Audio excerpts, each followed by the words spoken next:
kemudian kentang, ya, kemudian jagung, ya, singkong, ubi. Nah, itu kan dari situ itu diusahakan tuh 50%. Ya, kemudian juga unsur lemaknya. Ya, unsur lemaknya diusahakan 30%. Nah, kemudian proteinnya 20%. Jadi ini diusahakan balance-nya seperti itu, komposisi tersebut.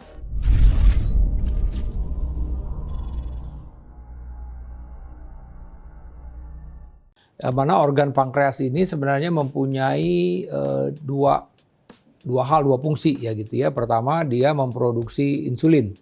Ya, fungsi pankreas itu satu insulin. Jadi makanya sering pasien-pasien yang kencing manis itu ya kemudian ternyata ada masalah dengan produksi insulin ya karena memang terjadi kerusakan pada pankreasnya misalnya ya.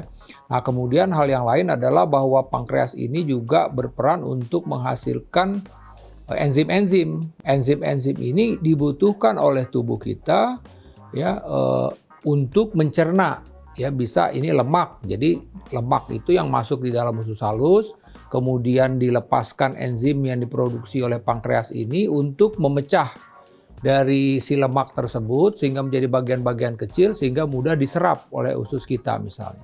Begitupun juga untuk memecah karbohidrat, begitupun juga untuk memecah protein. Jadi disitulah perannya pankreas ya untuk pencernaan dan juga untuk memproduksi insulin.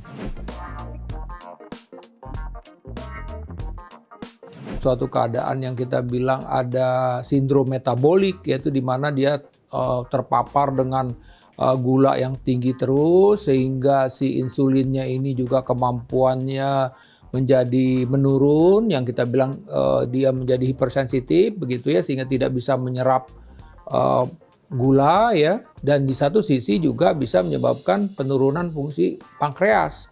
Nah, kalau fungsi pankreas ini jadi menurun, akhirnya produksi insulin juga menurun, ini juga akan menyebabkan orang itu mengalami kencing manis. Nah, jadi kalau enzim ini menurun, orang itu akan mengalami gangguan pencernaan. Ya, jadi misalnya sering diare. Kenapa? Karena memang enzim untuk mencerna lemaknya menurun. Tapi di satu sisi tadi, gaya hidup pun walaupun dia tidak ada faktor keturunan, ya dia bisa juga mengalami masalah ya dengan insulinnya tersebut. Jadi yang kita bilang insulinnya menjadi hipersensitif. Jadi dia tidak bisa insulinnya ini tidak bisa digunakan secara maksimal untuk menyerap gula tersebut.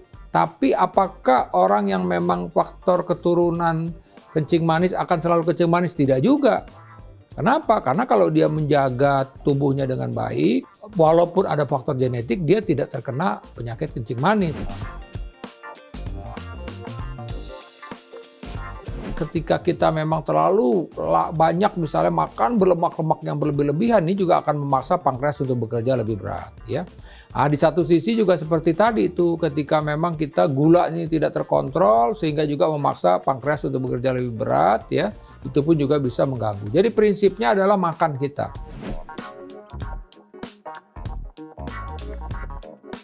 Ya, jadi kan sebenarnya kalau kita lihat komposisi, misalnya oke lah karbohidrat itu, ya karbohidrat itu kan sumbernya misalnya nasi, kemudian kentang, ya kemudian jagung, ya singkong, ubi. Nah itu kan dari situ itu diusahakan tuh 50%.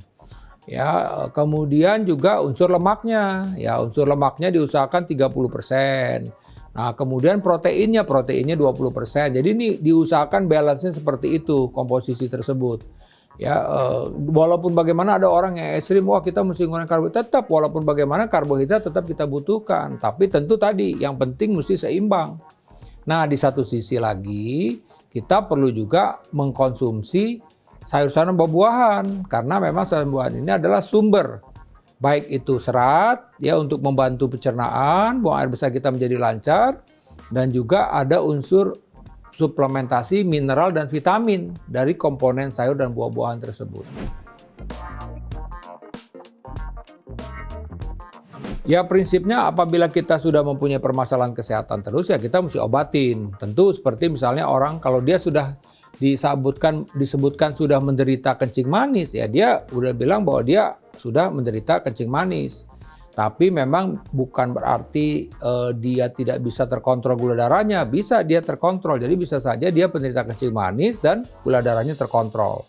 Ya, bisa dibuat seperti itu. Nah, biasanya memang ada yang harus mengkonsumsi obat. Nah, ini tadi yang mesti diperhatikan. Jadi ketika memang sudah diberikan resep oleh dokter untuk mengkonsumsi obat, dia harus mengkonsumsi obat tersebut.